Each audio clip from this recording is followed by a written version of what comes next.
Hola chicos, ¿cómo están? En esta ocasión he decidido traer un nuevo video a mi canal de YouTube dentro de la sección de fisiología cardíaca, en donde hablaremos acerca del ciclo cardíaco. Bueno, comencemos.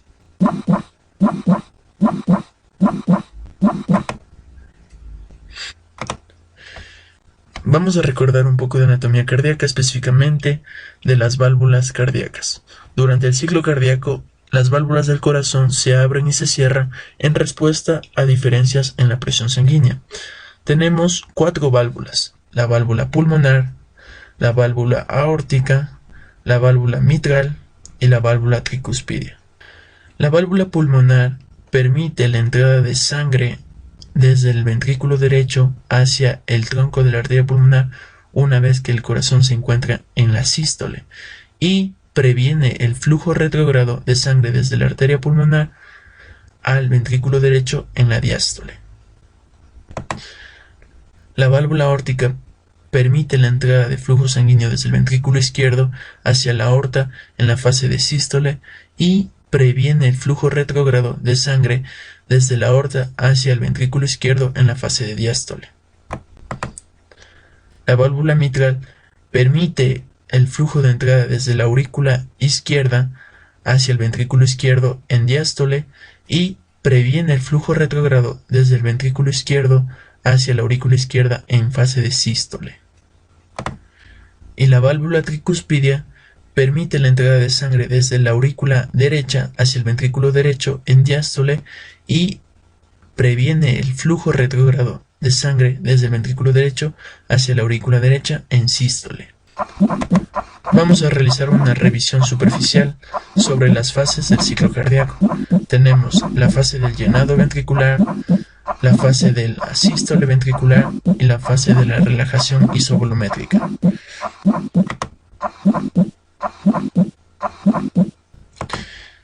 Durante la fase del llenado ventricular, la sangre fluye de manera pasiva desde las aurículas hacia los ventrículos una vez que las válvulas auriculoventriculares permanezcan abiertas.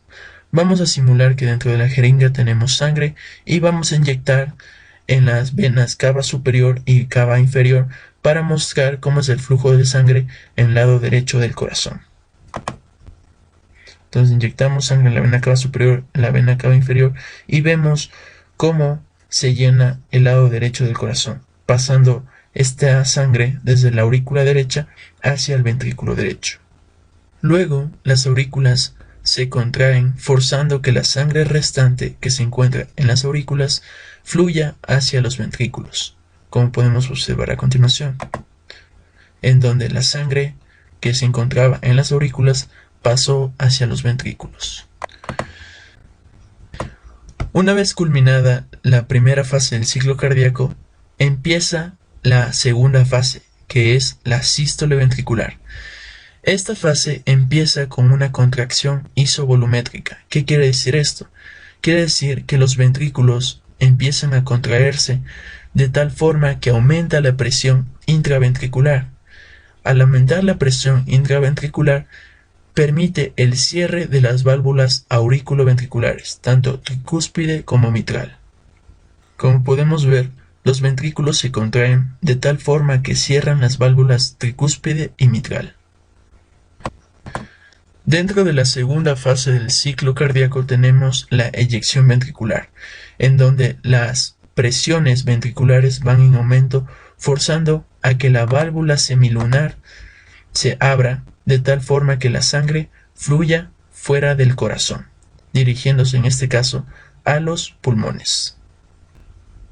Una vez culminada la segunda fase del ciclo cardíaco, empieza la tercera, que es la relajación isovolumétrica, en donde los ventrículos se relajan y las presiones ventriculares decaen, permitiendo que la sangre que retorne y produzca el cierre de las válvulas semilunares, aórtica y pulmonar.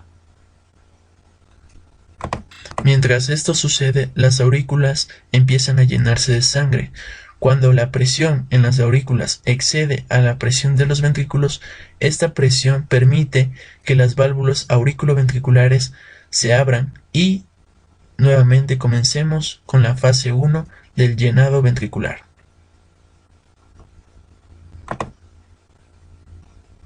En esta diapositiva podemos observar cómo el flujo de sangre es controlado por cambios en la presión, donde cambios en la presión reflejan en la contracción y la relajación alternante del corazón, permitiendo que la sangre se mueva desde mayor presión a menor presión.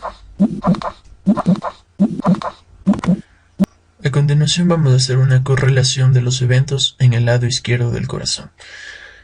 En el lado derecho de la pantalla tenemos unas tablas donde vamos a graficar el electrocardiograma, los cambios en la presión, los cambios en el volumen ventricular. Tenemos la D de diástole y la S de sístole ventricular. Entonces, empecemos. En la gráfica de la presión tenemos pintado de rojo la presión de la válvula aórtica. De rosado tenemos la presión de la aurícula izquierda. Pintado de amarillo tenemos la presión del ventrículo izquierdo. Y pintado de azul tenemos el volumen ventricular. Y en verde el electrocardiograma. Vamos a especificar cada evento del lado izquierdo del corazón, tomando en cuenta que esta gráfica representa a la presión de la aurícula izquierda. Comencemos. Vamos a ubicarnos en el periodo de diástole ventricular, que vendría desde este punto hasta este punto. La diástole ventricular a la vez se subdivide en tres fases: la fase del flujo de entrada rápido de sangre, la diástasis, que vendría a ser un flujo lento a goteo de sangre, y la sístole auricular. La diástole ventricular empieza con la apertura de las válvulas auriculoventriculares, en donde empieza el flujo de entrada rápido de sangre, seguido de la diástasis y por último la sístole auricular, en donde las presiones de la aurícula izquierda aumentan. En esta otra gráfica podemos observar la presión del ventrículo izquierdo. Vamos a ubicarnos en la fase de la sístole ventricular. Una vez que los ventrículos se llenaron de sangre, comienza la contracción isovolumétrica. ¿Qué quiere decir esto? Quiere decir que los ventrículos empiezan a aumentar sus presiones de tal forma que cierran las válvulas auriculoventriculares para evitar el flujo de sangre retrógrado hacia las aurículas. Y conforme va aumentando la presión, empieza a abrirse las válvulas semilunares, aórtica y pulmonar. Al abrirse las válvulas semilunares, comienza el periodo de eyección ventricular. Y una vez eyectada la sangre fuera del corazón, empieza la relajación isovolumétrica, en donde empieza a cerrarse las válvulas semilunares y comienza la diástole ventricular.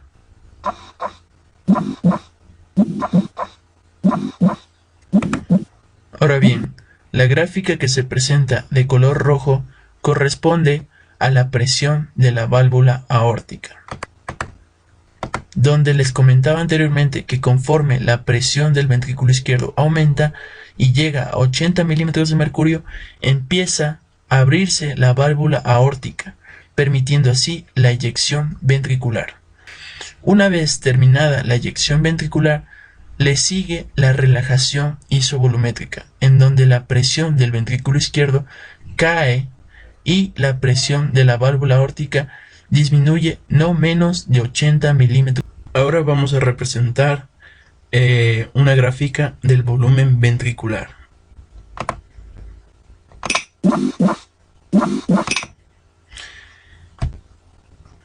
Durante la diástole, los ventrículos empiezan a llenarse, de tal forma que el volumen ventricular aumenta a 120 mililitros. A este volumen se le denomina volumen telediastólico. Después, a medida que los ventrículos se vacían durante la sístole, el volumen disminuye aproximadamente a 70 mililitros, lo que se denomina volumen sistólico. Y el volumen restante que queda en cada uno de los ventrículos es aproximadamente 40 a 50 mililitros. A esto se le denomina volumen telesistólico. Y por último tenemos la gráfica del electrocardiograma, en donde podemos ver la actividad eléctrica del corazón. Tenemos la onda P, el complejo QRS y la onda T. La onda P se corresponde con la sístole auricular, es decir, la contracción de las aurículas. El complejo QRS es la sístole ventricular y la onda T es la relajación ventricular. En esta diapositiva vamos a correlacionar los eventos del lado izquierdo del corazón, donde observamos las gráficas que les había especificado anteriormente en una sola y concluimos que tanto la actividad eléctrica del corazón, las presiones de la válvula aórtica, de la aurícula izquierda y del ventrículo izquierdo y el volumen ventricular se encuentran coordinados para dar lugar así a lo que se conoce como el ciclo cardíaco. Listo chicos, eso ha sido todo por el día de hoy. Espero les haya gustado este tema sobre el ciclo cardíaco. Repásenlo muy bien, que les vaya muy bien en sus estudios. No olviden suscribirse a mi canal y darle like para más contenido médico. Y síganme en las redes sociales. Gracias, nos vemos pronto.